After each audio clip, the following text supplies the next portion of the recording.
Le phare de la voiture est tombé et une main est sortie du trou. Le bras se balançait à l'extérieur. Peu après, un conducteur remarqua la situation et appela la police en signalant l'emplacement exact.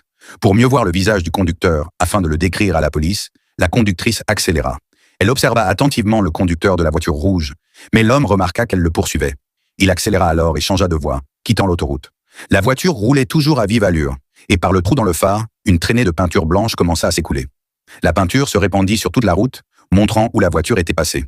Lorsqu'il arriva au feu suivant, la voiture s'arrêta. L'homme à droite, à côté de la voiture, vit la peinture tomber au sol.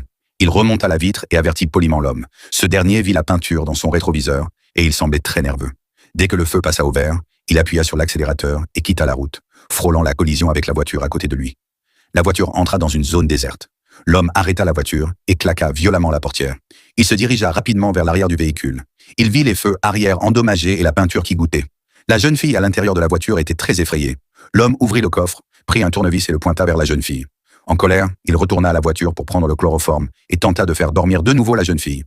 L'homme à gauche, qui venait juste d'apparaître et avait senti que quelque chose n'allait pas, décida alors de le suivre. L'homme glissa le chloroforme dans son pantalon, avec le tournevis contre le visage de la jeune fille. Celle-ci, apeurée, ne fit aucun bruit. L'homme fit quelques remarques désinvoltes. L'homme retourna à la voiture, vit la panique et la confusion sur le visage de l'autre homme immédiatement, prit son téléphone portable et appela la police. Mais l'appel n'aboutit pas. L'homme brisa la vitre avec un bâton, prit le téléphone portable de l'homme et l'écrasa au sol. Ensuite, il utilisa le bâton pour achever l'homme. La bouteille en verre dans la poche du pantalon de l'homme se brisa. La police localisa le signal du téléphone portable de l'homme.